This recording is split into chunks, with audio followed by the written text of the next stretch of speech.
salaamaaleykum mbokki internet yi ginnaaw bi ñu leen nuyoo kenn ku ci nekk ci turam ak santam ñu ñëw ak yéen ci seen émission sama commune nag di émission boo xamante ni saa su ne dañ fiy dalal ay acteurs de développement ay politiciens ngir waxtaan ak ñoom ba kenn ku ci nekk xool naka la ñu mën a def ba suñu commune jëm ca kanam tey nag ñu fas yéene dalal koo xamante ni acteur de développement la dëkk fii ci ñàgg du ñu def lu dul bàyyi ko mu nuyoo présenté wu ñu ñëw ak moom ci laaj yi. waaw Pape Ndiaye maa ngi lay fay bu baax di nuyu mbokku internet yëpp di nuyu bu baax mbokku Tivaouane Peulh ak ñàgg commune bi yëpp. Sidi ginnaaw bi nga nuyoo ba pare tey bu ñu bëggoon a xam kan mooy Sidi Sy bi ci gàttal lan nga ñu mën a wax. d'abord daal Sidi Sy bi c'est un acteur de développement comme li nga ko waxee tout à l'heure nekk nit koo xam ne toujours dafa gëm ni commune bu mu nekk gox bu mu nekk réew bu mu nekk lépp loo xam ne mu ngi fay dox di avancer di doon bénéfice doomu aadama yi fa dëkk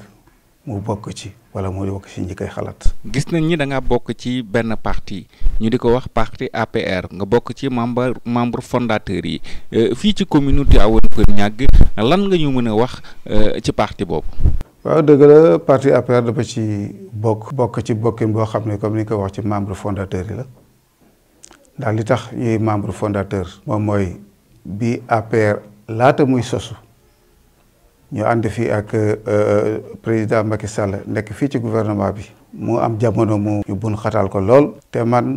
bokk ci ñoo xam ne it ñoo maaseendoo nekk Fatick képp ko xam ne tey Macky Sall tey sa génération nga ànd ak ñoom ba ci Adja Diarry Diène bii nga gis mu nekk fii di góorgóorlu lu baax ci wàllu politique nekk fii ci Rufisque tey ñu ñoo nekkandoo woon benn bërëb. ñu gis ni parti la bu bari coow lan moo waral coow loolu. bon parti bu ne am na coow. parce que dafa am parti bu amul coow amul. c'est-à-dire seen coow wuute na ak coow ñeneen. waaw c'est-à-dire ñun suñu coow lu mu mel moom mooy parti bi kenn structuré wu. ndax lépp loo structuré wul du am kilifa. fu amul la kilifa nag boo xam ne nag dañ koy nangul dëgg toujours coow day bari. moo tax tey Sidi mën a taxaw fii. nii may kilifa keneen mën a taxaw ni may kilifa keneen mën a taxaw fi may kilifa mais nag APR en général nga wax waaye nag au niveau de Tivaouane Peulh Niague tam aussi tam boo seetloo demeewul noonu coow la ngay dégg feneen fii bëriwu fi noonu. jàpp nga ni parti bi mi ngi dox fii ci commune Tivaouane Peulh Niague. parti bi doxul taxawul li tax doxul taxawul moo boy ñi nga xam ne ñu ngi fii ñu ngi siy jéem lañ mare bokk naa si ñi siy jéem ak keneen di si jéem. waaye nag booy jéem nag day fekk nga yor outil de gestion yépp yoo xam ne war nga ko mën a jéeme ndax un responsable peut-être dafa am yoo xam ne da nga koy mënal ko doomu adama yi parce que parti du dox sans nit parti du dox sans mbooloo kon mbooloo boobu il faut nga toppatoo leen mbooloo boobu il faut nga jege leen daf am noo xam ne moom nga leen mën a jege poste de responsabilité yoo xam ne à part le maire boo xam ne tey moo nekk fi le maire la commune de Tivaouane Peulh Niague amul benn responsabilité boo xam ne am fi ci commune bi te pourtant lépp loo xam ne tey am na ci dans le département fi je pèse bien muy député muy conseil économique social muy haut conseil muy la suñu kàddu bokk na ci suñu doole bokk na ci suñu jàppale bokk na ci ndax à part Mbambilor ñun ñoo fay commune bu gën a mag kon ça veut dire que bu dee mbooloo dinañ ko indi bu dee apporter suñu ay kaddu ñu ngi ko ciy boole kon je crois que ñun bu ñu doon gestu ci département bi tey war nañu am ay postes responsables yoo xam ne tey gannaaw maire ñooñu mën nañu am benn wàll boo xam ne war nañ ko mën a jàpp kon nag ñàkk am wàll boo xam ne mën nañ ko jàpp moo tax pour mu dox du yomb lool day diis waaye nag on n'a pas baissé les bras kenn ku ci nekk di ci sant bu baax responsable yi nga xam ne ñu ngi fi ku mbel que ñoom Mbaye Diagne ñoom Mame Gor Diagne ñoom monsieur Boubacar Déni bare nañu fi ay responsable yoo xam ne kenn ku ci nekk yaa ngi ciy def yaa ngi ciy béy sa waar balaay maire di def dara sax yaa ngi ciy góorgóorlu. est-ce que yow jàpp nga ni tey gëdd bi la parti bi war a jox nañ la ko. parti bi bu dee gëdd boobu parti bi kenn joxul kenn gëdd du mat du keneen koo xam ne gis naa ko mu jox gëdd xam nga au début wax naa la loo xam ne structuré wuñ ko jàppale wuñ kenn parti bu mu taxawee rek président dafa ubbi pax maa ngi fàttaliku bi am na benn audience boo xam ne defoon nañ ko fii ma ñaanoon ko Youssou Touré manager lu ñu ko woon ba yóbbu ñu ci avant ñuy falu avant président nekk président. ñu dem tase fa parce que réseau des enseignants yi ñoom ñoo doon réunion après réseau des enseignants ñu woo ñu Tivaouane Peulh ak ñàgg ay responsable ñëw ñu fekkee ko foofu. mais président lu mu waxoon moom mooy jàpp leen ñu danañu falu waaye nag bu ñu faloo it da ngeen xam ne parti bi pour parti ñëpp la. ñun dañoo jóg pour liggéey. moo tax ba léegi tey boo demee ci ku mel ne que Mayel Thiam. boo nee gisuma sa bopp gisuma sama bopp. moom du ko gisee noonu. en tant que Sidi. waaw loolu maa ngi ñëw en tant que Sidi nag loolu laa wax maa ngi dama la bëgg wax rek maa ngi ñëw kon mënuma tëb rek ni gisuma si sama bopp. kon foofu gis naa sama bopp ndax parti bi wax dëgg yàlla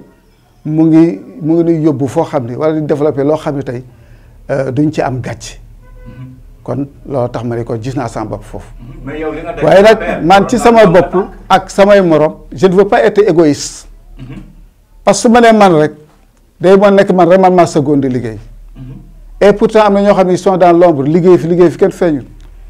man mii tey je suis même dans l'ombre j'ai toujours été dans l'ombre di liggéey ndax bu ñu faloo mu metti lool ak li ci topp du yoon yi léegi nañu fexe ba yaatal parti bi loolu laa doon ñëw sànq parce que parti président moo ne bu ngeen demee fekk ñi nekk à l'opposition jiite ko sax dem leen ngeen xëcc leen kon man loolu moo ma yóbbu ma tàllal sama loxo notre maire Papis Diop tàllal ko loxo waxtaan ak moom muy nit ko oyof ba du ma ne nag maa ko indi APR mais bokk naa ci ñi koy indi APR ndax accordel na ma koy woo minuit 1h 2h du matin ak n'importe quelle heure jox ma rajo may ñëw këram ñu toog waxtaan ko. mais est-ce que du manqué leadership moo tax ngeen jëli ko parce que moom jamono boobu mi ngi woon PDS su ma juumul. waaw mais xam nga problème bi mooy du question manque leadership sax xam nga dama la bëgg a jox benn exemple rek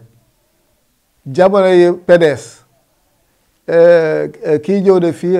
Ablaye Wade ñëw na fi nit koo xam ni yàlla ko yàlla yërëm su responsable bi nekkoon fii muy Grand Diagne mu nekk fii xamee ko lan la yoroon lu dul toolam di liggéey mais bu ñëwee dafa taxaw wàccul kaar oto bi ci kaw la taxaw mu ne ko seen député gii su ngeen ko bëggee moom la su ngeen ko nangu moom la. te il a insisté bu mu demee Mercedes bu ma ko njëkkee yëndee ñun ñoo ci doon dugg di ànd dem politique kon kooku yaakaar kon je crois que leader duñ koy imposer. ci parti bi laay wax dëgg ni si waroon na fekk ñu ne Sidi. mais bien sûr wala Sidi leneen wala Sidi. parti bi ban njariñ la amal man sax njariñ bu la parti bi amal laa gisul. maa doon man amuluma te parti bi aw ma ci benn fal aw ma ci benn dara. mais mooy amalu la njariñ. c'est-à-dire du ma ne amuluma njariñ xam nga ni ku la amul njariñ moo xam ne amul importance bi yow. mais parti bi am na importance pour man. ndax parti bi peut-être ak nu mu demee. parti bi tax na aussi tam am na noo xam ne fa la ñuy toll tey ñu di koy xoolee di ñuy respecté mais malgré que tey duñuy yenn responsabilité mais on vient du ñuy solliciter yoo xam ne dañuy dox suñu dàll dem ci yenn instance yi réglé li ñu koy réglé ko ay nit ñu kontaan ci seen affaire baax. mais yow ak tout récent bi nga am ci parti bi da ngeen si waroon a fekk ngay faj ay soxla si. non tout récemment rek bu benn jàkk suñu jàkk bi nekk suñu koñ rek fexe naa ñu waa gars yi defal ko ay moquette defal ko ay ventilo defal ko ay rajo ak yu demee noonu mais lan la mais du ma kii mais ci parti bi la parce que peut-être da nga xam ñi ñoo xam ne tey si kaw di nga dem dox kon dama dem ci fondation bi ba fondation bi jàpp dimbale leen loolu it maa ngi ciy continuer ci xar sama tànk tubéy ci yëpp te loolu yëpp su ma koy def aussi tam pour njogal parti bi pour njogal ko ñun ñëpp nga xam ne tey ñu ñoo nekk ci parti bi y compris le maire yi nga xam ne tey moom mooy sunu responsable tey. kon daal yow seen tuwo ci benn ndombal tànk da ngay topp ci ginnaaw rek di régler nit ñi. non jël soxla yi nit ñi di yóbbu ñu koy régler mais yow fas yéene woo régler soxla. donc maa ngi régler ay soxla awuma ci dara naa am dëgg awuma ci dara mais Pape Ndiaye man mënu ma dem fal sama bopp. mënu ma fal sama bopp mais bés bu ñu toogee na ni di fal sañ naa ni bëgg naa lee wala bëgg naa lee nu mu ndaw du ma ci xëcc lu bëri du dëgg mais parti bi nu mu configuré la. parce que parti bi bu fekkee ne nit ñi organisé wu ci intérieurement ni mu mën a doxee moom mooy nii rek. parce que fu ñu mën a demee kan moo fa mën a ne le ministre Omar Gueye la ñuy seeti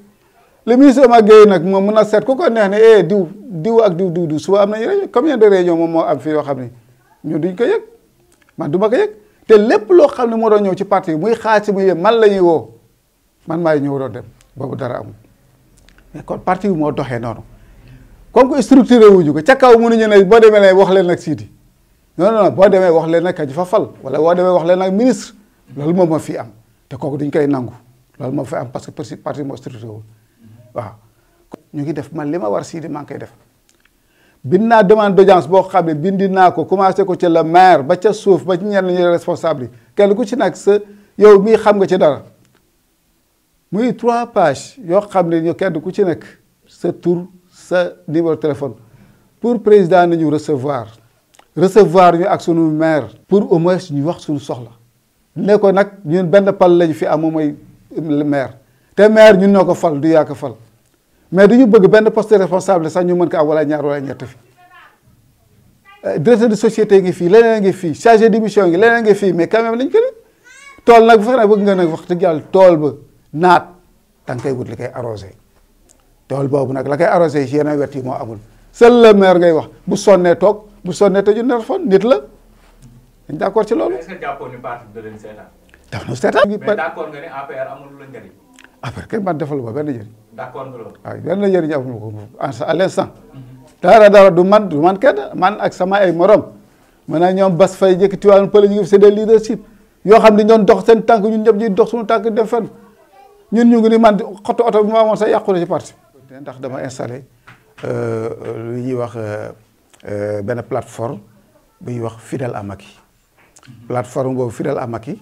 lépp loo xam ne muy ay information bu ñu xëyee jox même maire bu amee ay information yoo xam ne que day dugg ci Fidèle à Macky wax ko ñëpp yëg ko ndax tous les responsables yoo xam ne tey ñu ngi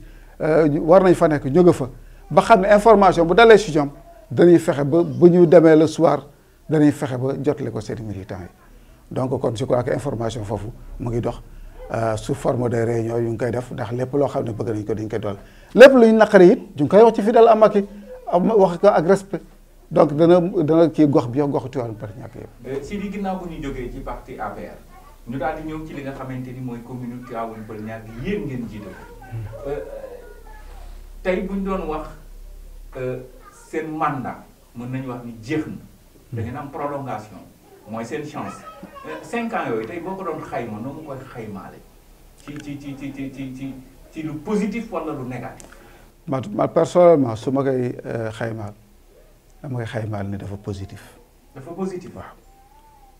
lu tax ma dafa positif mooy d' abord lépp luy dox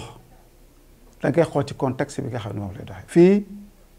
communauté rurale la woon mu def ko commune bu bees. te yow dëkk sax boo fa voyagé dem fa. wax dëgg yàlla dëkk ba nu muy mel ak yow pour nga mën a retrouver wu du yomb. foog nga dem ba mën a xam ko ñi ba xam ne réalité ba xam nit ñi baax yi ba xam yooyu ba xam. kon tey bu ñu defee commune bu bees ko nit ku bees la ñu teg ci commune bi te saxaar boo gis dafa am bopp képp koo xam ne yaa ngi ko teg nag te mu bañ a dugg ci erreur donc il est normal que nga xool ne ngay mesurer say pas kon kooku dana bokk ci loo xam ne dana yéexal développement bi ndax xëy na waroon nañu passé fi donc muy benn ñaareel bi moom mooy. ci 5 ans yi passé nga xam ne tabax nañ fi ay école defar nañ fi ay yoon courant bi seet nan la avancé bu toll fii. kon nga xam ne wax dëgg yàlla ñi nga xam ne ñu ngi ci bopp bi def nañu dara mën nañu ne à 100% li ñu war a def nañ ko waaw mais nag aussi itam li koy mën a retarder aussi itam nañu wax dëgg moom mooy social bi ndax du ñu nekk réew moo xam ne këmuñu dara dul boo jaaxlee maire ngay seeti maire ngay seeti. boo amee problème maire ngay seeti kuy ngénte maire gi loolu moo fi mos a am. tey soo may wax nga ne ma sax bi commune Tivaouane Peulh ñàkk mi ngi développé ci wàllu réalisation wala ci wàllu évaluation seen 5 ans yi nga di ma wax c'est positif di ma li mën ay affaires yu ngeen def ba egsi ci ay 10 millions yu ngeen jox les ASC 10 millions boo xamante ni ñun xam nañ ni tur la parce que.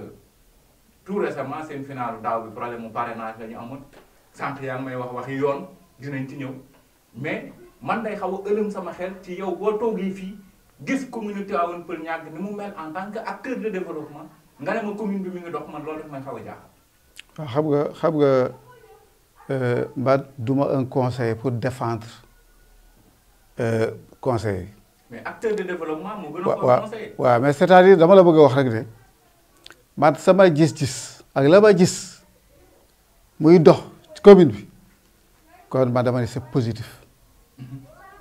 c'est positif. xam nga jël yoonu Casamance ne maa ngi dem Casamance ñu woo la ni foo toll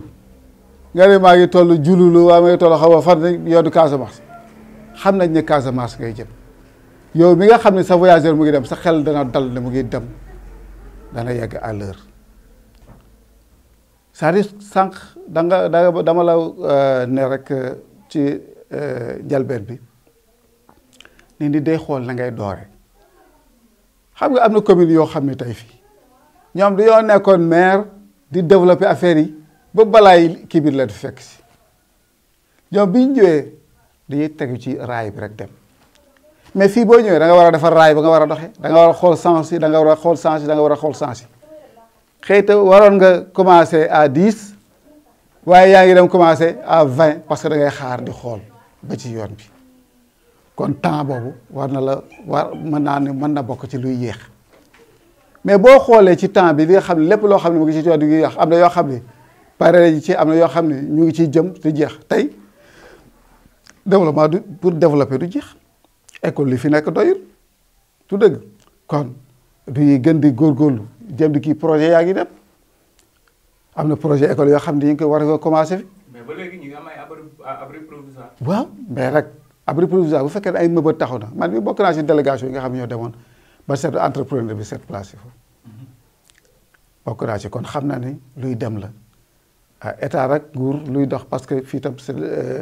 ak nu mu demee mënoo ne moo la ci ñàkk boole état bi am na état bi lu muy defar am na loo xam ne commune moo koy defar. li fi ëpp doole état moo koy def. voilà kon courant ndox yooyu yëpp moo koy def voilà. kon lu ngeen defagul. kon ñu ngi góor non c'est vrai ñu ngi def. xam nga problème bi mooy man mii tey mën naa nekk foo xam ne day def ñu Sidi mooy jàmbaar mu ngi def alors que Sidi manager laay doon boobaa parce que mën naa gis maire ni di waxtaan ak moom mu jox ma lu may def ma def ñu ne Sidi moo def kon mairie tey ak fii ñi fi nekk tey te am na loo xam ne ñoom ñoo koy def am na yoo xam ne gouvernement bi moo koy def mais lu gouvernement bi def rek seen i wax ak seen i dox da ciy dugg li partenaires yi mën a def seen i kàddu ak seen i kii da ciy dugg kon ça veut dire kon mënuñu leen ci génne te fii rek nguur foo xam ne déjà tey yow muy si ndax yërmande laa ko mën a gisee xaw ma leneen laa ko mën a gisee mais am na loo xam ne waroon na fi am ba léegi amugu fi moom mooy juuti yi ñooy doxal marché doxoo fi juuti commencé woon nañ ko fi man mii fi lañ joxoon ticket yi ma koy jox gars yi fi ma koy jox wut kenn koo xam ne tey moom moo doon joxe ticket yi. mais est-ce que boo deful li la war di nga mën a laaj juuti parce que bu fekkee ni yow defaloo askan wi dara day jafe ngir nga dem ci askan bi ñoom itam di leen laaj. mais yow lan nga fi gis tey ñu taxaw ci askan bi. boo demee Tivaouane Peulh ñu ngi jooy ay ndox Tivaouane Peulh amul ndox. y a des quartiers yoo xam ni ba léegi nii mooy loolu. mais Papa Ndiaye ndox marché ñàgg bii nga xool. waaw mais ko marché ñàgg ak ñàgg ni mu toll. yow itam waaw Papa Ndiaye ndox bu doon dem rooti ci géej bi rek lay indi kon fii dina fees kon dañ ko def mais ndox moomu ndoxu SDE la mu war a jóge fi li ñu mën a def fekkee naa ci délégation moo xam ma bokk ci ñoom Baye Ndiaye ñëpp bokk ñu fii ñu ànd ak kii directeur SDE boobu taa SDE la ñu ànd fii teg nañ fii kii tuyaux yi nga xam ne tey moom la ñu war a suul tuyaux yi mag pour indi fii rek keroog maire wa 62 bornes waroon na fi ñëw mais naka la koy def 62 bornes ñoom mënuñu koo def te amul ndox amul pression amul dara un exemple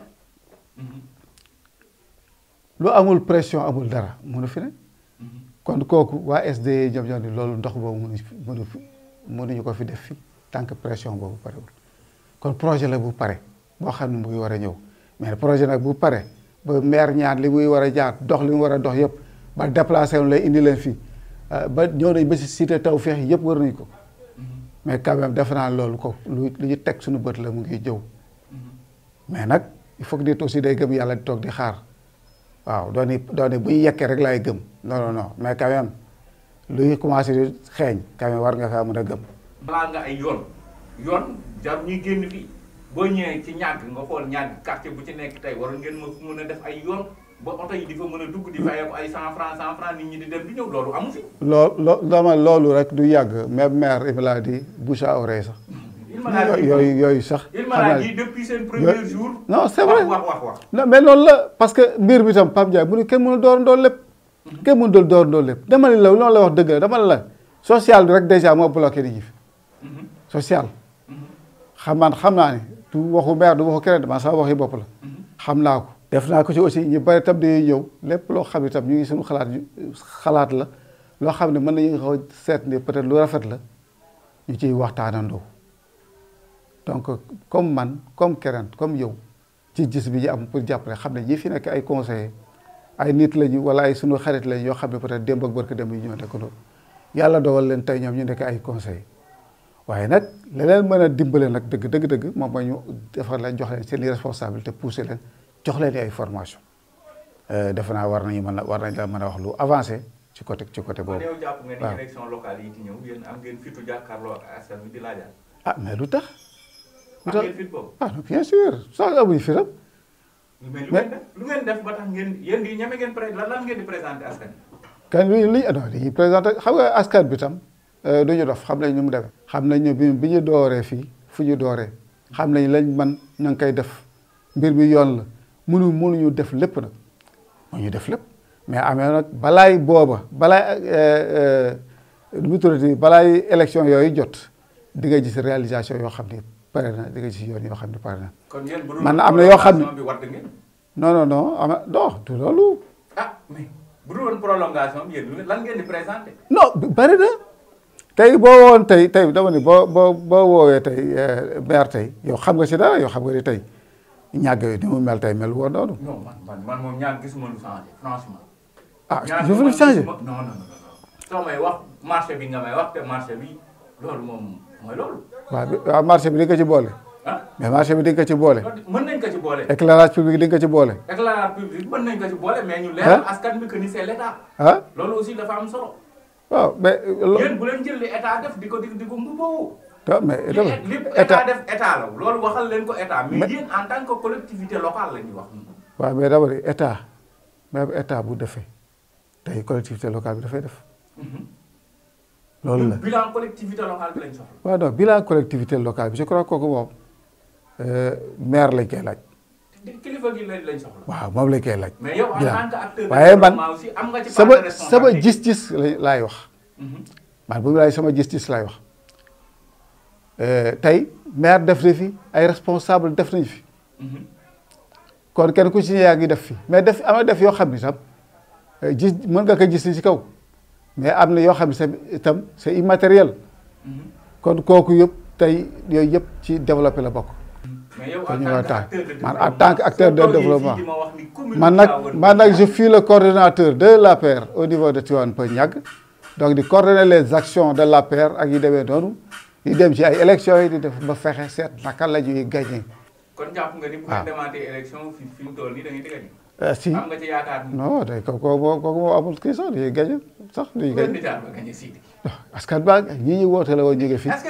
jeunesse bi fi nekk tey te conscient. lan nga tuddee jeunesse bu conscient mu ànd ak xam fii jëm xam nga ni ki bëggee xam fu muy jëm. di nga xam fu muy jëm waaw kon fii jëm je crois le positif la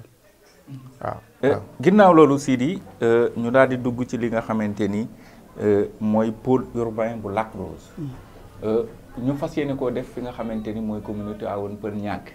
yow en tant que acteur de développement ban gis-gis nga am ci loolu. gis-gis yi ma si njëkk a gis mooy d'abord ñun waa Tivaouane Peulh Niaga ñu bañ cee perte parce que gox gi dafa bàyyi gox yëpp ci Sénégal ñëw ci gox bii di wuyoo Tivaouane Peulh Niaga rawatina Niaga bi nga xam ni ci Lac Rose bi fii lañ koy defee fexe ba ñoŋal ko mu doon ville boo xam ni wax dëgg yàlla dana gën a rafet ci ville yi ba nga xam ne tey tourisme bi fii lañ ko fekk Lac Rose bi yàgg na fi amul benn tubaab wala kenn kuy jóge beneen réew ñëw fi te agsiwul Lac Rose day mel ne que ku dem màkk te demoo seeti Kaaba kon importance boobu nga xam ne Lac Rose am ko tey importance boobu ñun la ñu war a fexe ba ñoŋal ko ba sentir suñu bopp xam ne ñun waa ñàgg lañ koy defal, ñun waa Tivaouane Peulh ñàgg lañ koy defal. ñu fexe ci nag nekk ci feeñ ci fës ci ba képp kuy ñëw di ko defar ñu war ko ci jàppale ko defar ko jàppale boobu nag mu ngi commencé d'abord parce que pôle bi balaa muy topp nekk pôle rek danañ ko defar danañ ko tabax yooyu yëpp balaa muy pare te balaa ñu koy inauguré ñu dëkk te bu ñu koy tabax dana am ay ouvrier dana am ay ferrailleur dana am leneen kon ñun sunu xalaat daal moo doon fexe rek waaye ñi nga xam ne tey dañu koy tabax waa ñàkk bokk ci entrepreneur yu ñàgg yi bokk ci maçon ñàgg yi bokk ci ferrailleurs yi bokk ci ainsi de suite. mais est-ce que jàppoo ni aussi jot nañu sensibiliser askan wi ba ñu xam lan mooy pôle urbain. voilà ci loolu laay ñëw nii parce que dama ne dox ji rek d'abord dafa am noo xam ne da ngay seet étude de faisabilité ndax ñun la ñuy def ndax mën naa ne wala mënta ne loolu yóbbu nañu ba ñu dem toog ak ki nga xam ne tey def délégation ki nga xam ne tey moo yore pôle urbain bu Diamniadio muy président conseil d'administration bi moom li muy njëkk a wax moom mooy fexe leen ba li ma leen di digal daal ngeen fexe ba ña nga xam ne tubaab kayit la xam nañ fexe ba former ñi nga xam ne tey ñoo nekk ci gox gi ñu ay maçon mooy ay ferrailleur ndax bu ñu amee benn morceau bi lay formé tey la tey bu ñuy jël tey mën nañu jël ci ay maçon yooyu mën nañu jël ci carreleur yooyu mën nañu jël ci yooyu ñu bokk ci kooku war na nekk d'abord loo xam ne dana nekk économie gox gi ndax bu fekkee ne tam dafa am ay lal boo xam ne dañ koy ñëw di ko dugal mu ñëw dugg ñëw wàcc ci askan bi ci suuf ñu bokk ci xale yi tey am ci liggéey loolu je crois que lu am solo la. dañ bëgg benn association boo xam ne d'abord association boobu dem naa sax ba waxtaan nañ ci ak le directeur de l'emploi ma ànd ci benn délégation ñoom itam dañuy wax digg nañu sax ba tey wax doon nañu mën a fexe ba dimbale ñu jàppale ñu ci l'emploi des jeunes donc loolu waxtaan nañ ci d'accord nañ ci ba incha allah ñu ngi bëgg waxtaan ci fan yu néew bëgg a seet naka la ñuy def les 72 heures du Lac Rose wala les 72 heures de la commune de Tivaouane Peulh Niaga donc dañ ci waxtaan seet ci ba seet naka lañ koy organiser ba formation yooyu d'abord ñu mën ko taxawal donc liggéey boo gis benn lay commencer jëm ci kanam ah loolu nag duñ ko def sans toog waxtaan ak maire ak ay conseillers parce que loo gis dana am ñoo xam dañ ko doxal mais biñ koy doxal finalité bi ña nga xam ne ñoom ñoo koy yor ñoom ñoo koy bénéficier wu moom mooy commune bi moom mooy administration bi donc loolu de ñu ngi ciy dox parce que ñun dañuy fexe ba dox ba ubbi ay buntu képp koo xam ne tey acteur de développement tas du ci bàyyi kenn ñoo xam ne ay partenaires suñu ay partenaires la doon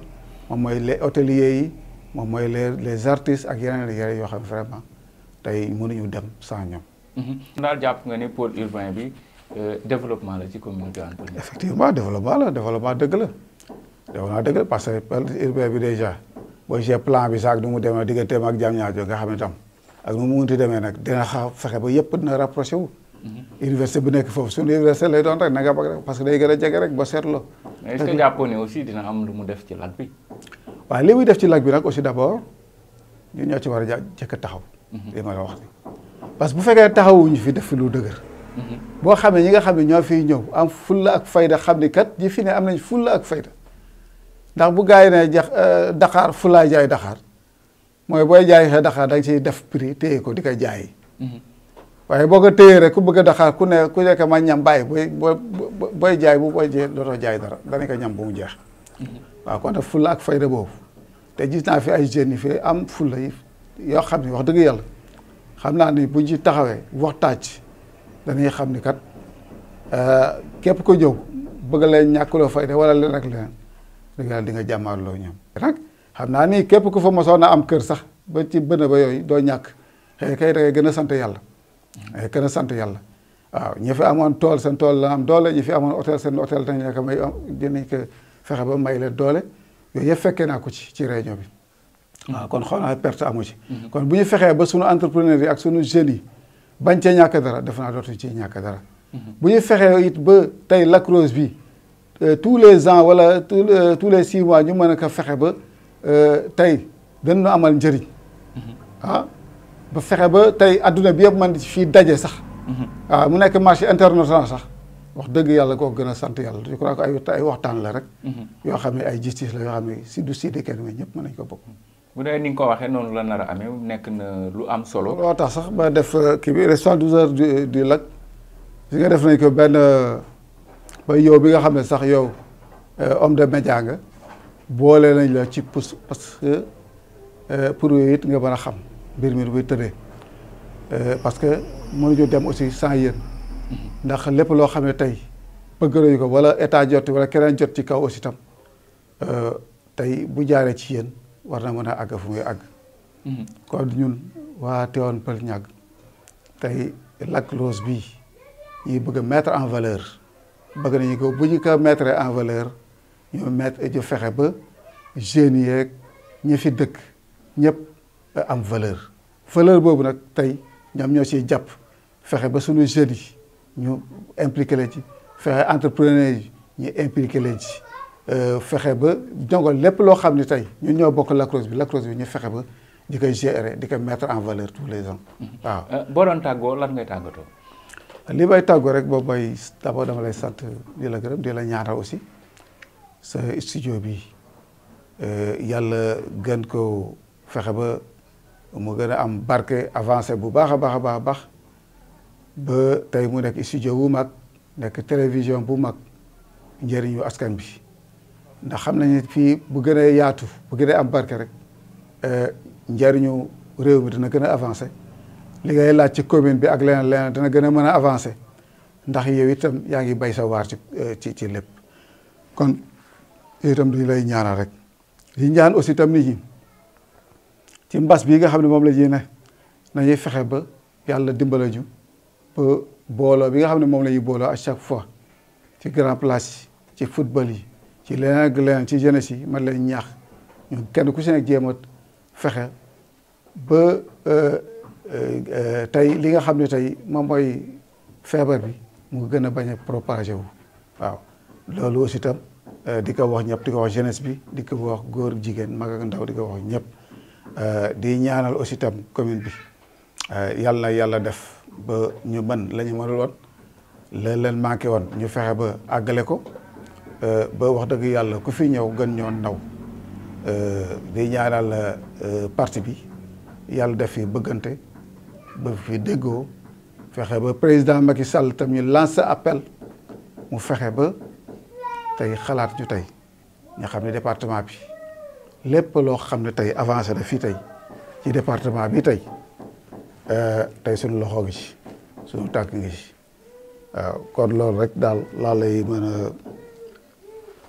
laay mën a wax pour nga jàppale ci ba information boobu mën a àgg ci kaw merci. kon mbokk internet yi ñoo ko déggandoo loolu moom moo nekkoon seen émission sama commune di am fii ci Lac Rose TV dimanche bu nekk à partir de 16h ñu di ci dalal ñi nga xamante ni ay acteurs de développement lañ ak ñi nga xamante ni ay kilifa lañ di yëngu ci wàllu politique ñoom la ñuy dalal ci boobu la émission tey nag ñu dalaloon ci ki nga xamante ni moom mooy Sidi di acteur de développement kon dégg ngeen kàddu yi nga xamante ni wax na ko fii question réponse la woon dégg ngeen li nga xamante ni wax na ko ñuy lancer message aussi waa pôle urbain de Lac Rose di leen wax ni ñun tàllal nañ leen suñu ay loxo di wax ni tout ce qui est information rek bëgg nañu ko am ngir mën a partager ak population bi les bonnes informations di wax ni ñi ngi ñaan aussi ki nga xamante ni moom moo jiite pôle urbain bu Lac Rose bu fekkee ni mën nañ am ak moom benn interview gën a waxtaan ak moom ci li nga xamante ni moom mooy wàllu pôle bi itam loolu ñi ngi ko koy ñaan di ko sàkku ci moom di gërëm képp koo xamante ne rek abonné Lac Rose TV nga ak di suivre suñu seen Lac Rose TV ñi ngi lay sant di la gërëm di leen jox dig daje ba beneen Merci.